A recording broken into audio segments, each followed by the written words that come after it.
Brian, like, it's like your life is taken from you. Yeah, so I say all that to say that when I found out that I was also addicted to opiates, it was worse than crack. So I'll say that the opiate addiction, I think, was worse than my crack addiction. But I didn't know that I was addicted to opiates for like a year because I just never went without them.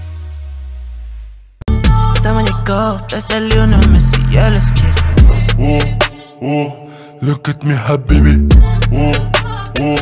Dubai Jeep, let's get it. Look at me, habibi. Dubai Jeep, let's get it. Bags, expensive. Don't touch me. Back it up, back it up, back it up, back it up. No, I have to back it up, back it up, back it up, back it up. Welcome to another episode of Stroke of Success podcast. It's your host, KB. Today's guest is special. Let me tell you why. This gentleman sitting right next to me, I came across his profile about 6 years ago, just, bored. I was in recovery from my stroke. And as many of you know, that was a crucial time for me. I barely can walk, barely can talk. So social media for me was a gateway for inspiration and motivation. As I came across Patrick Bet-David, Alex Morton, Sean Whalen, many other individuals, I came across this individual next to me. What drew me to him, the stories he shared about his history with drug abuse. What a story. So today, let's welcome Brian Alate. How are you, man? What's up, man? Hey, we finally meet. Finally meet, man. Yeah, I think you've been following me for like, what, 4 years? 6 years. Buddy. 6 years? Oh, that's crazy. 2018. Wow. Let me tell you something, man. A lot of people, especially, you're a busy entrepreneur. You have a huge following. Not everyone is humble and nice that you are. You always responded. Oh, I appreciate it, yeah. And it meant a lot to me. I want to tell you that on camera. Like, bro, like a lot of people like, yo, F off or one word answers. And like you responded a bunch of times. We had conversations. And that really stayed with me, man. So God bless you for doing that. I appreciate that. And it's cool because like you see me before like my new page and like I like cars and like, cool things. But like on my other page, I would never post that. Like I would never flaunt like material things. So like I think people see me now and they don't see like the other side of me. No. Cause like I do like to be stupid and arrogant and like funny and like to me it's like funny, You're being yourself. Yeah, it's like I'm buying things that I wanted as a little kid. It's not really as like I feel better than it. I just can't believe that I have amassed any type of success. So the social media thing is tough because I'm not like a social media person. Like it's hard for me to like care about social media. And like people who are big on social media, like dude, they take that shit seriously. Schedules. Yeah, schedules. They care about their posting. They're looking at their comments. They're seeing their engagement. And like to me, like I don't know. I just never cared much about social media. And I think like it's fun and cool. And I get a lot of inspiration from other people. But for me, diving into entertainment, I think I'm seeing now that I'm more of someone who like likes to be on the back end than like the front end. I love doing the podcast, but my podcast isn't a host-driven show. It's very niche. It's a guest-driven show. I try not to talk that much and let the guests really be highlighted. I see that. Like I'll tell you what, man. People say social media is bad, and I think it's how you use it. If you use it to, look at women all day long, if you're looking for gossip or you're looking for drama, then that's negative. But if you look for inspiration, you look for people, other entrepreneurs. I'll tell you what, man, I'm an entrepreneur. I told you my story. I got a stroke 6 years ago from 0 to 100 in life. But it's people like you, your stories, other people's stories that, impacted me. So I just imagine if I didn't have that phone, that social media, I don't know where I would be right now. Yeah, storytelling is one of the most powerful things. So it's like, even you look at the Bible, it's a bunch of stories. Yes, 100%. And it's like sometimes hearing someone else's story is the only thing that can really get you out of a rut or make you look at your situation more positively, or seeing someone who's like doing worse than you are is really the only way to get out of some situations, because if you haven't walked what I've been through, it's really hard for me to take advice from somebody. Yes. But when I see somebody who's doing something that I thought was impossible, it starts to open your mind and stuff like that. Yeah. And I tell people all the time, like, people message me all the time, like, hey man, like I want to be your friend, da da da, or like they just want to get in like the popular rich circle or something. And it's like, man, it's like with all the access to the internet and people's stories, and like no one has a secret formula that hasn't already been put into a book. So like there's thousands of books out there written about how to be successful. And if you don't have friends that are successful, like you can make those audiobooks like your new friends. You know, you can make those social media pages like your inner circle and just like devour every type of content that you can that's positive. And, you know. That's a good point. I never thought about that. Well, speaking of storytelling, let's get into your story, man. You're born in South Florida? Born and raised in Davie, South Florida. It's west of Fort Lauderdale. That's right. It's pretty popular now. A lot of NFL players live there. A lot of entrepreneurs live there. I've been in South Florida for 20 years. I moved from Brooklyn, New York back in 1999. And then moved to Orlando about 4 years ago. But I used to live in Plantation, Pembroke Pines, Miramar. Okay. I have family there. I come almost every other week for business. So I'm very familiar with Plantation Davie. It's blowing up completely different now. Yeah, it's kind of like a low-key area, but like when my parents moved there, we lived like next to like the dump, but they like changed it into like a park. But like 20 years ago, living out west, people were like, "You're crazy. There's nothing out there." Yeah. Nothing was there. Talk about that. So you born in Plantation. You had rich parents? My parents were well off. So my parents, like I lived in a really nice house. My parents had like nice cars, but I say well off because I had a lot of friends who like they would look at my house and be like, "Oh, you guys are loaded," because like, you know, they live in the trailer park. Sure. So it's like I went to a public school, but it's like growing up in Davie, like there would be like $1 million homes, and like next door there could be a trailer park, or it could be like a nice house but like on 4 acres. So like there's a lot of like Different variables. Diversity in like income or whatever. But growing up, I never felt different. Like I didn't feel like I was better off than the kids next door or whatever. Like I didn't grow up feeling rich, you know, because even though we lived in a nice house, I also grew up with a lot of financial fear. So like my dad was constantly telling me like, we're gonna lose the house, or we don't have money for this, or it was a lot of, whereas someone could live in a smaller house but never have any type of fear that it was going to be taken away, or that they couldn't pay the bills or stuff like that. Why was the fear? Business? Up and down? So I'm an adult now, so like I just know like with parenting, like your family's finances shouldn't be a conversation that you have in front of the kids. You know, like the kids should always think that everything's smooth, chilling, whatever. If you can't pay the mortgage or whatever, that's a conversation for like you and your wife. Yes. And like my dad would just come home so stressed out and be like, "We're not going to be able to pay the bills. We're going to lose the house tomorrow. We're broke. We're going to lose everything." And then he would like get paid, and then it would be like the exact opposite. He would like buy a shit, whatever. He'd be like buying a car cash or whatever. And then it was just like a lot of up and down. Cycle. But like I did live in a nice house in a nice area, a nice community, you know. When did the dark days come? When I was born. I was always a dark person. So like even when I was like a little kid, there was just something about my personality that I just was like mischievous, lying, deceptive, criminal thinking, manipulative. You know, I think there was a period where I was like really innocent, and then like when I started hanging out with like the older kids, that's when I started to get introduced to like, you know, pornography, violence. Like I was watching like rated R movies when I was really little. 8, 9? I'm talking probably like 5 and 6.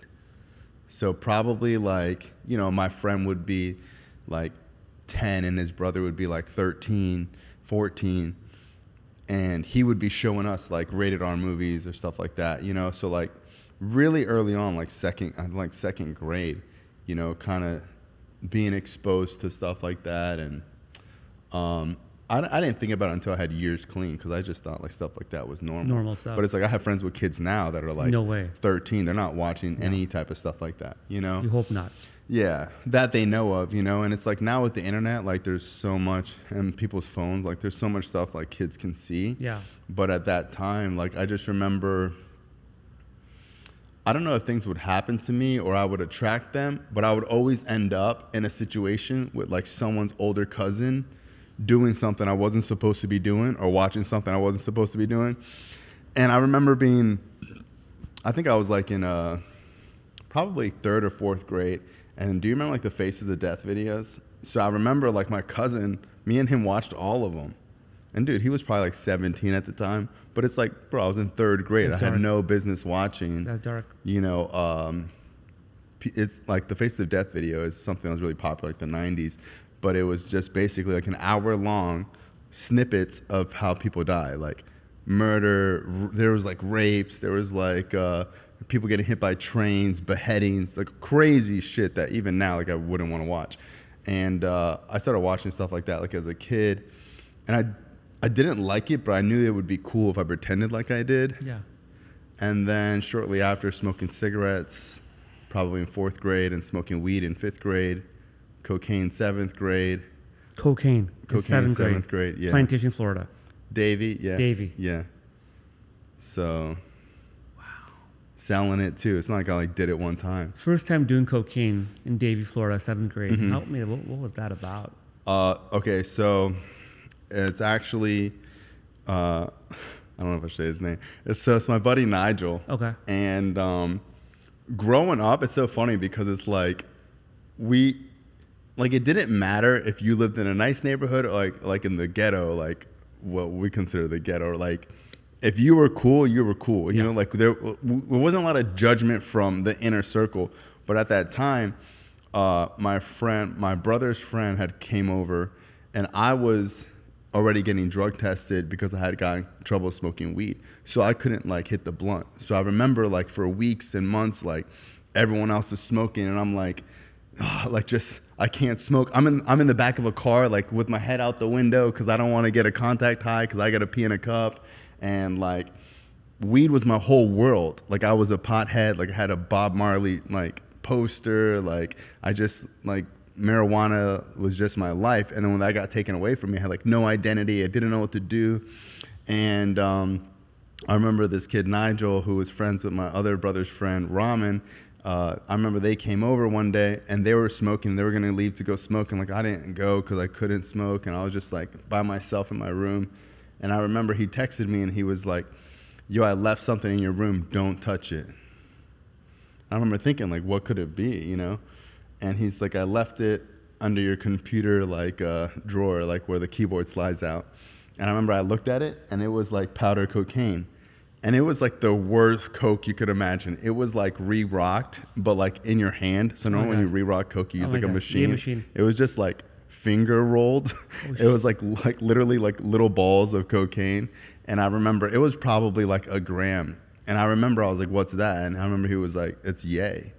Like that's what we used to call it. He's like, yo, it's yay. And I remember just being like, my whole world was like, I never even thought about cocaine. Like this is what it looks like. And I remember I was like, how much is it? And he said, $20 for half a gram and $40 for a gram. And I was like, what? Because with weed, it's like, dude, weed is like, you could buy, you know, an eighth for $60 at the time. So I remember thinking like, dude, how could it be so expensive? That's crazy. A half gram is $20. And then I remember I bought a half gram. He came over, he showed me how to do it. He got like a credit card. He told me how to like lay it all flat and then like chop it up. And I remember like I had done Xanax at this point. I have smoked weed. I had done mushrooms. I had done dusters. I've done a lot of other drugs. So I'm thinking like, okay, this is cocaine. This is gonna be the craziest night of my life. So when he leaves, I do like the whole half gram in like 3 lines. And I remember I'm just waiting for it to hit me, and I put on Grand Theft Auto San Andreas, and nothing happened. I just played. I didn't feel anything. I was up all night. I was just playing this video game. And I called him, and I was like, bro, I didn't feel shit. And he was like, what do you mean? I was like, bro, all I did was stay up all night and play video games. And he's like, that's kind of all it does. And I was like, what? I was thinking like, you know, weed gets you so fucked up. Yeah. You're feeling it immediately. When you drink, you're fucking fucked up. With cocaine, I didn't feel fucked up. I might have like just been more awake. You know, I didn't realize like my teeth were grinding and like I couldn't sleep and like I was geeked up. You didn't hear the mindset go change quickly? I think I was expecting such a Something else. crazy The thing. yeah, I was expecting like I fall into like a fucking ketamine hole. Sure, you know, sure. like I didn't know what cocaine. You had no I didn't idea. even know Yeah, yeah. anything. But like Yeah. if you've done cocaine, like you feel sped up, but you don't feel like out of No, it's control. yeah. You don't feel like ecstasy is very different. drunk or like rolling or something is like very that. different. So when I had did it, I was like, that's it. And then I remember thinking like, man, people act like cocaine's so scary. That was like nothing. So then I started doing it. And then, like my dad says, I was always an entrepreneur because like immediately I'm like, okay, how can I sell enough to get free shit? Yeah. So then I realized that like, wow, you can make a lot more money with Coke because you could buy an 8-ball for $100 and then you could cut it a little bit and then you sell 2 grams for $50. You make your money back up 2 grams, you get a free 1.5 grams. So that was kind of my thing. I would buy an 8-ball. I would sell 2 grams, I'd cut it a little bit, and then I would get a free 1.5 grams. And that's kind of like what I did throughout 7th grade was just like, I buy an 8-ball or a quarter and cut it. And what year is this? 7th grade. This is 2007. Okay. No, not 2007. Can't be. I'm 33. I was born in 1990. Yeah, I'm 40, so I'm 13. I'm 41. So I graduated high school the Oh, year this 2000. is 2003. 2003, I was 13. Okay. Yeah, so 2003. So I remember when that happened. The quality wasn't that good. I mean, So I became like a snob. So I was a snob with weed. Okay. Like, dude, there's kids that I went to middle school with who are grown adults now who will tell you that the best weed they've ever seen was the weed that I had in 7th grade. Like I was getting indoor California bud in 7th grade, you know? And with Coke, like, I don't know, I've just always been able to connect with people. And I remember getting like really good Coke. Like there was times with cocaine where like if it wasn't good, I wasn't buying it. Like I never bought Coke from that kid ever again because his Coke was trash, you know? Yeah. But then I started getting into like, oh, if I buy bigger quantities, I'm gonna get better products. I'm gonna be able to like have people not step on it. So I ended up getting really good Coke at the time. And by the time I was like at the end of 7th grade, I was a cokehead. Like I was doing it in the morning. I was doing it on Wednesdays. I was doing it at night. I was doing it on the weekends. And I didn't think I was addicted to it because there was times where I would try to stop and then I would do it again. But it was like how people say like, oh, I'm never going to eat pizza again. And then they would eat pizza. Like it didn't seem like it was that like an addiction, you know? And it started to get in my, like mess with my life when other people started to call me a cokehead or call me geeked out or you're always skeeted or something like that. So a lot of my friends that I thought would think it was cool, like when I was doing weed, like everyone thought it was cool. Like I was selling weed, people were like, oh, he's the plug. You like, even though I was literally in 7th grade selling weed to kids that were seniors in high school or in college, you know? And I thought those kids would think it was cool. 99% of them were like, no, dude, you're going to ruin your life. Get the hell out of here. We're not doing yay. Like, what the, like, most people thought it was crazy. You know, it's kind of like a secretive thing. So that's kind of when I learned how to be more, like, discreet about it. And, you know, I would go to a party, and there would be, like, a bunch of people smoking weed, and then, like, the really cool kids would be upstairs with a couple girls doing powder. And that was kind of what 7th and 8th grade was like for me. And then I started to get more jaded because with Coke, people are like grimier, you know, like they skimp you, they rob you, they cut it. You know, you give them money to run away. Give you money and run away. So like I started to realize like, oh, like, you know, you got to kind of get them before they get you. And that's when I kind of like started, even then I was pawning stuff. So that's when I kind of started stealing and pawning things. Let's go. So stop there. So this is 7th, 8th grade. Pawning stuff for now. Mom and dad have no idea. So my parents started to find out, I think, like in 8th grade. And that you have an issue. So they knew that I was like having issues, but I was getting good grades. My room was always made. I was super polite. Like I could be respectful, you know. Functional. You have a good person. Yeah, good personality. You know, I had a lot of friends. You know, I was always out. And my friends were older. I remember being in like 7th grade and my friends were picking me up in cars. You know, I remember kids my age like on bicycles and me being like, what are you guys doing, you know? And it's like going to high school parties, out all night. And then when I got in trouble with weed, it was like really serious, but then like they kind of got over that. And then like I would come home drunk a couple times or on Xanax and they would get mad for like a month or two. And then I would sneak out and then By 8th grade, my mom starts to realize that I'm doing cocaine. So my mom catches me with coke, like coke bag, and my dad loses his mind. That's like flips out. Yeah, and like he's flipped out before, but this was when he was just like, holy shit. And like he had a serious talk with me.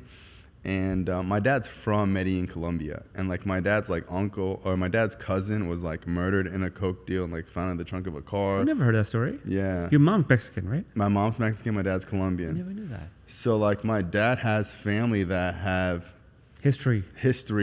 trauma and like, dude, my dad's like, dude, we left Colombia to get away from this. And that's what happened to my son. Yeah. And I'm providing this amazing life for my kid. Like I have 2 daughters, I told you. Me and my wife bust our butt. And imagine I run away from a country to come here, and next thing you know, it catches up with me. Wow. So I remember my dad was like, he couldn't like to be doing that drug. He was just like losing his mind. And I remember he was like screaming and yelling. And I remember I was like, Dad, like it's not a big deal. Like everyone in college has tried cocaine. Yeah, everyone does it. It's not a big deal. I remember my dad was like, yeah, that'd be cool. If you were fucking in college, you're in 8th grade, Brian. You're not in college. Like, do you understand how old you are? Like, do you forget? You know? And I remember he told me, like, well, if you buy a bag of cocaine, you're contributing to terrorism. I remember being like, what are you talking about? Yeah, there's a whole And my dad was like, dude, if you buy buy a bag of Coke, whether it's $5 or $100, illegal drug trade is what funds terrorism, is what funds like children's soldiers. You know, this is like a real war going on. And if you're buying drugs in America illegally, you're funding murder and all types of killings that goes on in the whole world. I remember just thinking like he was so crazy. Like, okay, Dad, sure, you know. And after that, like there was a lot of, my parents got a lot more stricter, but I just got more sneaky. And I liked cocaine because it came out of your system in 48 hours. So I stopped smoking weed. So, you know, if I would get drug tested, I'd make sure that like I hadn't done coke or so I would get fake pee or something, you know. And then 9th grade, I failed a drug test for everything. So I had done like, rolled over the weekend or something. And I guess my dad drug tested me and I had also smoked a little bit and I failed for everything except for opiates. And I remember thinking like, what are I remember thinking like opiates, that? Like opium, like what Edgar Allan Poe smokes, you know, like not like, I didn't even know what those were. And I failed for everything else. And my dad sent me to military school.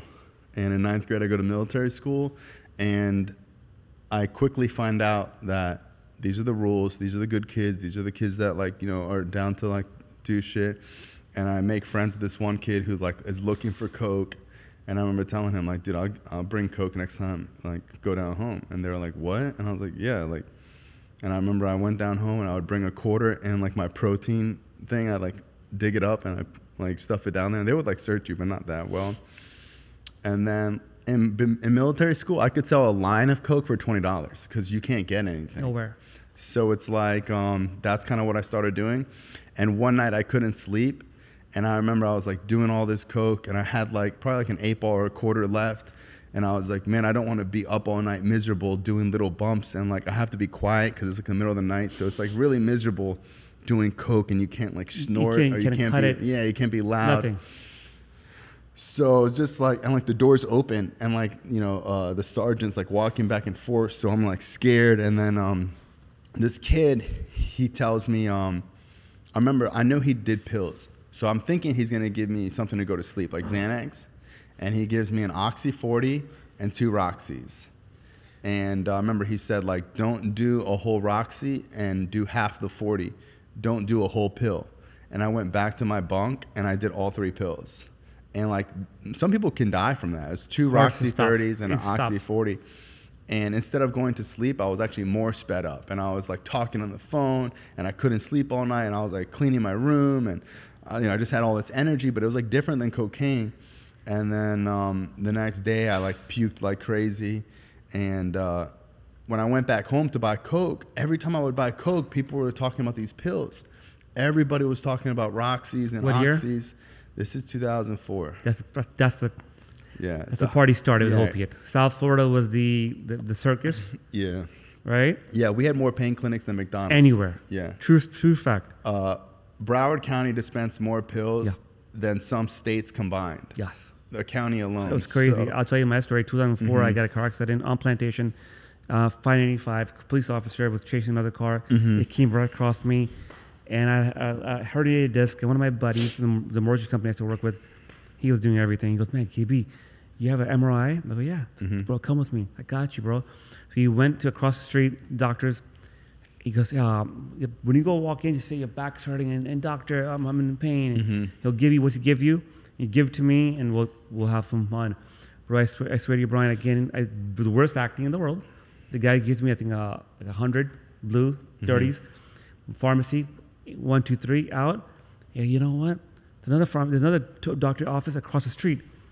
And at that time, the system wasn't there. So you can, your doctor Yeah, they shopping. had the database. Dude, I got robbed. I almost got killed. Guns pulled up on me. And right in front of my eyes, man, you see history being made. Right? The opiates was, I think, probably cocaine in the 80s was the hardest, cocaine cowboys. In 2004, 10, 5, 6, 7, 8 was, I think, the opiates.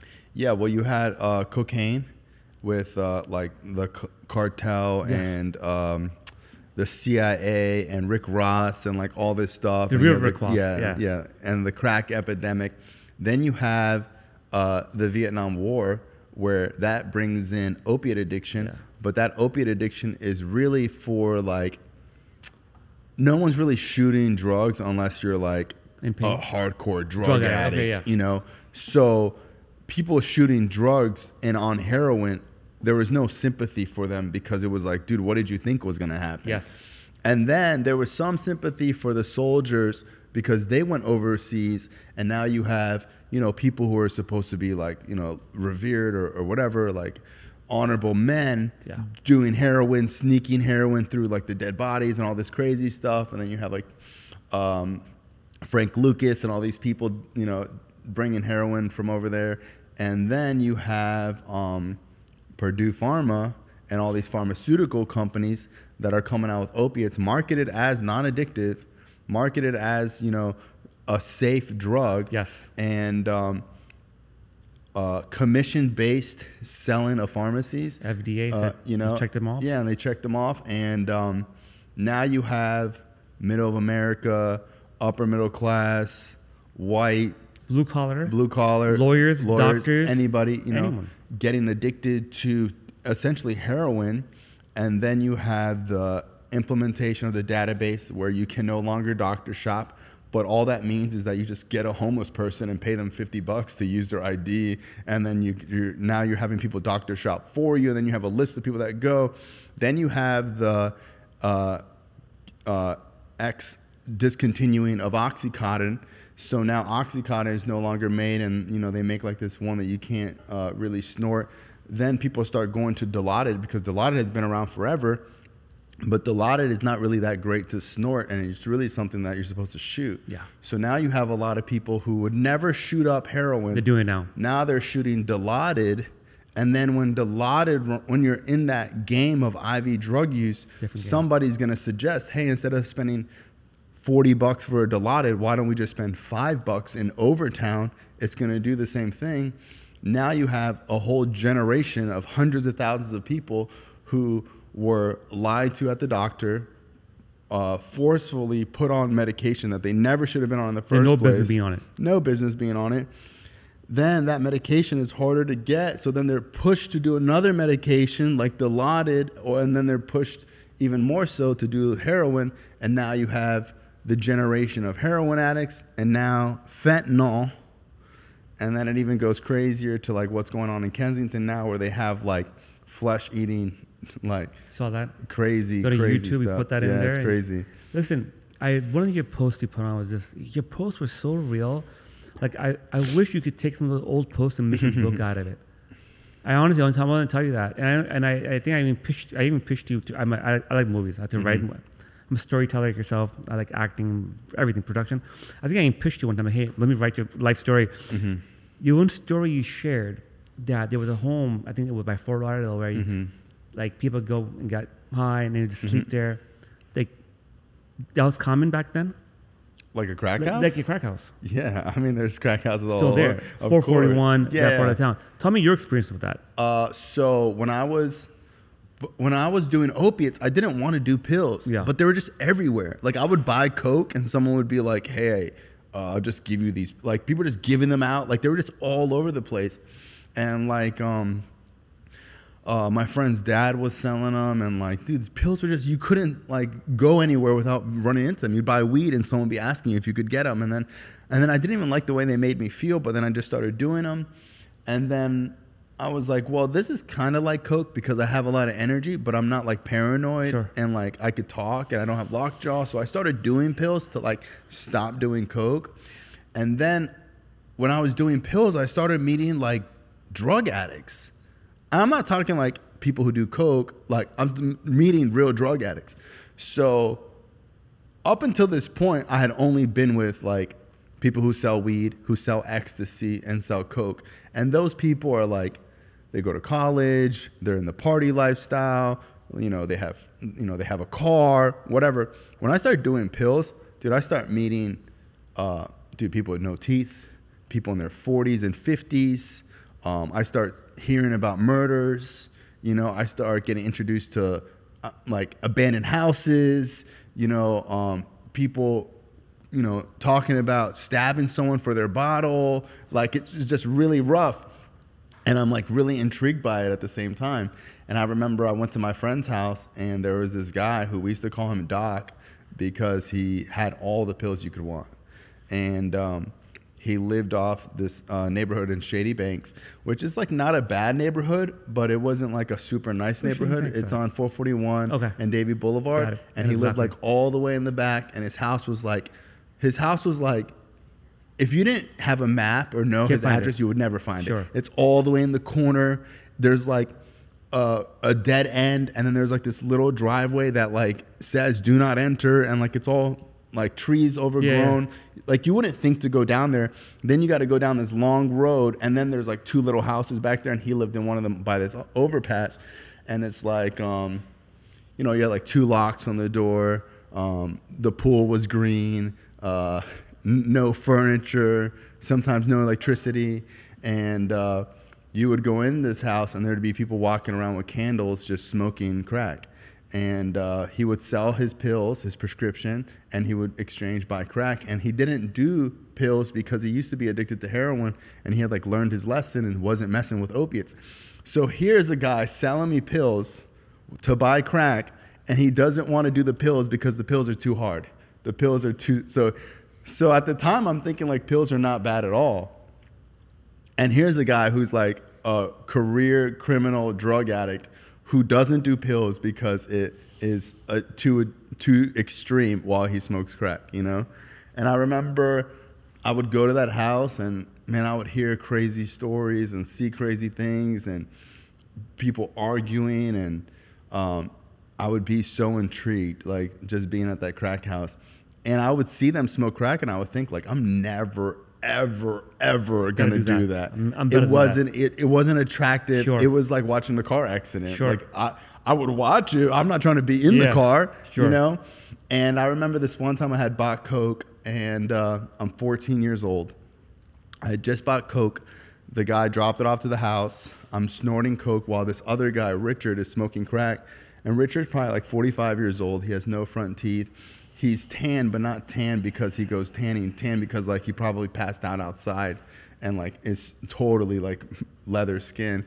And he has no shoes on. He had like the little shorts on. And I remember I was snorting Coke and he was smoking crack. And I had looked at the bag and I realized that I got like ripped off. Instead of giving me like 3.5 grams, he gave me like 2. And I called the guy like pissed off or whatever. So I remember I did the Coke. And I had given him a line, and he did a line, and then I was coming down, and I remember he was like, "Do you want to hit this?" And I don't know. I was like, "Whatever. Yeah, I let you do a little bit. You're gonna let me do a little bit." And I remember I took like my first hit of crack, and it wasn't really that crazy. I remember being like, "Oh, that was cool," and then I did it again, And then I think like I didn't know how to smoke it. And like the third time I took like a real hit and I knew I would never buy cocaine ever again. And from that point forward, I never bought cocaine again. I knew, at that moment, I knew that I would struggle with this for the rest of my life. It was such an intense feeling. Like, I loved cocaine, but when I smoked crack, I proposed. Explain to me, how does crack feel? Cocaine, I know. I mean, cocaine is like, coke and crack are really the same drug. It's just a different way of taking it. So the effects are the same? The feeling is the same? Yeah, just crack is a lot more intense. Oh, wow. So, you know, if you do coke, you would have to do so much so fast to get to a point that crack could take you with taking like the smallest hit from like the shittiest crack. Really? So it's like, it really is the same drug, but crack is just more intense. But, man, it was, so the difference between coke and crack is that when I used to buy coke, I would look at it, I would weigh it, I would think about whether I was going to buy it. I would only really buy an 8-ball or more. You know, I wasn't going to buy $10 worth of coke, you know. Yeah. Yes, it would be gone, you know. A few minutes. With crack, it would be like I would be in the hood. Anybody who was on a bicycle, I would flag them down and I'd be like, dude, I have $14. Can I have it now? Like, like I wasn't looking at it. Like, I kind of knew what $14 of crack would look like, but like I needed it right then, right there. You're done, dude. It wasn't like, like, let me look at it first and see if I'm going to buy it, you know? And there wasn't like, oh, I'm not going to buy it if I can't buy it. Like, you know, it was just an animalistic type of addiction, you know? I've had some friends who dealt with drugs. I have a history of some stuff I've done in the past. Mm-hmm. The way I describe it is being a zombie. Yeah. A zombie. Brian, so when crack came to your life, what are you, 15, 16? Driving 14, now? 14. You're still not in driving age, dude. Yeah. I was driving, though. I love cars. But so illegally. Illegally. I've always been obsessed with cars. You into girls at the same time? Were you into? Yeah. Okay. I was hooking up with girls. I think like at 14 is when my drug addiction got so bad that I wasn't like having sex. That's what I'm saying. But like I was sexually active prior to that, you know? I was like prior to opiate, because opiates and crack happened within a month of each other. Wow. Like I did my first opiate. I did pills. I started to dabble with them. And then one day I was buying pills and I got introduced to this crack house. And like 2 weeks later, I'm smoking crack. So at 14, I know the exact time that I smoked crack. I smoked crack October of 2004. That's insane, brother. Yeah. 2004, October. I was 14, about to turn 15 in 9th grade. And that was when, high school. Man, it was like joining a club that you didn't know that you couldn't leave. Because it's like when you smoke crack, no one tells you that this. I have friends who tried crack and didn't like it and never smoked it again. But I'm a drug addict. I was obsessed with cocaine when I first started doing it. I loved cocaine.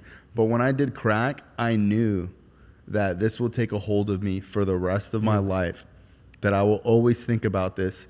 And even if I was able to stay clean for a month or 2 months, if I have money in my pocket, It come right back. and I'm driving in the hood at night, there's no way I'm not buying crack. Like when I did coke, I didn't think I was addicted, because there was weeks that I would go without it. And you're fine. I didn't need it. Sure. Right. If someone had a bump of coke, I wouldn't even do it, because I'd be like, what's a bump gonna do? You know, I only bought it when I had enough to last me like 4 or 5 hours. With crack, it was like, dude, I will fucking wait outside in the pouring rain, walk 10 miles covered in like manure, and That's insane, dude. walk over a glass to get one hit, you know? For me, that was opiates. After that accident, my mom had passed away, and I was very sad. I'm only child to a single mom. And then the back pain, and then the blues that's my thing, bro. And the blues, I remember I lost a pill, and I was about to go through my car. Yeah. So that, I mean, and, you know, thank God I got help really quickly, and the rest is history. But Brian, like, it's like your life is taken from you. Yeah, so I say all that to say that when I found out that I was also addicted to opiates, it was worse than crack. So I'll say that the opiate addiction, I think, was worse than my crack addiction. But I didn't know that I was addicted to opiates for like a year because I just never went without them. They were just so rampant and so easy to sell and so easy to flip. And like they just were always around that crack was something like I would do like in secret because it was like you don't want anyone to know. I would do it like on a Saturday or Friday. Yeah. And like opiates were just kind of always there. And it wasn't until maybe like a year or 8 months or something that I didn't have them that I started to realize how addicted I was. But opiate, I mean, they're two evils. You know, it's like there's what's worse?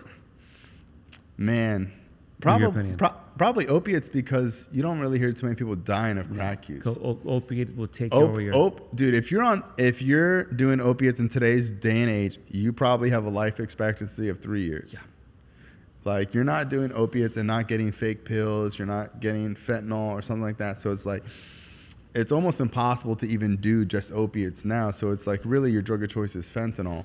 So it's like in today's day and age, crack addiction might be like worse long term because you could take Suboxone and kind of like function and be like on a low maintenance of opiates. You can't really do that with crack. But if you do opiates, you're also playing Russian roulette every day. So they're like two different things. But being addicted to alcohol is horrible. Being addicted to anything is really like a prison. So they all have their own little pros and cons. Your story is insane. About to wrap it up now. About 5 more minutes. You got clean eventually. Yeah, so I kept using for like 3 more years. Right. And then at 17, by 17, like I wasn't showering. My parents were totally fed up with me. My dad had like stopped talking to me. My sister moved in to try to help me. I had pawned everything I owned, sold everything I owned, stole everything I could. Even drug dealers wouldn't sell to me anymore because I just had a habit of running off with the money. So I couldn't even go get drugs, and I'd have to pay another drug addict to go get the drugs for me, and I'd have to get their phone as collateral. And then like I got jumped from like someone I had ripped off. Drug dealers were sending me death threats to my voicemail. No one wanted to be friends with me.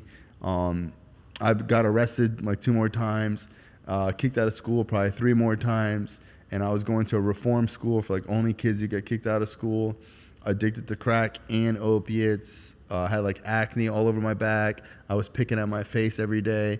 And my parents had an intervention, and I went to a state-funded detox at 17. And I found out about 12-step meetings in there. And then I did 6 months at an adolescent drug rehab. And ever since then, I've been clean. Wow, man. What a story. You were short on time. You opened up a rehab? Yeah, when I was 25. You recently exited. You're a natural born entrepreneur. You do speeches, keynotes, I know. You impacted my life. Before we wrap this up, like if you see a 12, from my experience with drugs was many, like 20 years ago, if you see someone now who watches a YouTube video on Spotify, Apple, iHeartRadio, Apple Music, driving, watching this, or a drug issue, what would you tell that person? Man, so I always tell people that no matter what drug someone's using, how deep they are in their addiction, if you're a true drug addict, there is somebody deep inside of you that is a prisoner that does not want to do drugs. So when I talk to a family member and they're like, oh, this person doesn't want help, or this person doesn't want to get better, or whatever, if they're a drug addict, there's somebody in there that wants help. Yeah. So what I always tell people is that you have to connect with that person that's a prisoner, and you might think that helping them doesn't do anything. Sure. But when you get clean, you remember every conversation people had with you. You remember everything someone ever said to you. So like in court, when they're like, oh, please ignore what was just said, like you can't, you can't. So it's like, I always tell people that you got to try to find that window of opportunity, because even the worst drug addicts, that don't want to get clean, that have no interest in getting clean, still think about getting clean. You cannot be a drug addict and not think about getting clean. So you might not think about it that much or that often. It's always in the back of your head. And what I want people to know is that if you're using and you don't think it's possible, or you don't think that it's going to happen for you, and you resonate with, hey, I do want to get clean, but a lot of people just don't think it's possible. So it's like, why even think about it? So what I always say to people is that once you start fanning that flame of like, maybe you can get clean, just start asking questions on how to get clean, start following people who are clean, start reaching out to people. And then I truly believe like God, the universe, gives you what you're looking for. And there's a lot of times where I've heard people share a story, and like as soon as they start thinking about getting help, they somehow find help. It's like, when I was on drugs, there was times where I started thinking about ways to get money, and I would find ways to get money. Law of attraction. Law of attraction. I heard this one guy speak. He was one of the first speakers I ever heard. And he was like, I was crying in my truck, and I was looking at my insurance card, and he used to buy all of his drugs with his insurance card. And he was crying, and he's like, I don't want to do this anymore. I just keep getting high. This fucking insurance card, like, it's a trap. How can I get clean if like my drug of choice is able to be bought with this? And he was crying, and they flipped over the card, and on the bottom it said 1-800-something. If you're struggling with addiction, call this number. There you go. The answer was right there. So it's like, oftentimes it's like what you're looking for is looking for you. For you. So if you just start thinking about getting clean, just a little bit, that's going to open the door to making it happen. Amazing. Listen, part 2 is due. Yeah. Next 2-3 months, I'm going to get with Drew. Mm-hmm. Like, there's an entrepreneur, there's an arc to the story I haven't touched. So we'll be coming back. Yeah, anytime. Brian, thank you for jumping on Stroke of Success, man. I appreciate You're the best, you. man. No problem. Thank you, brother. Awesome.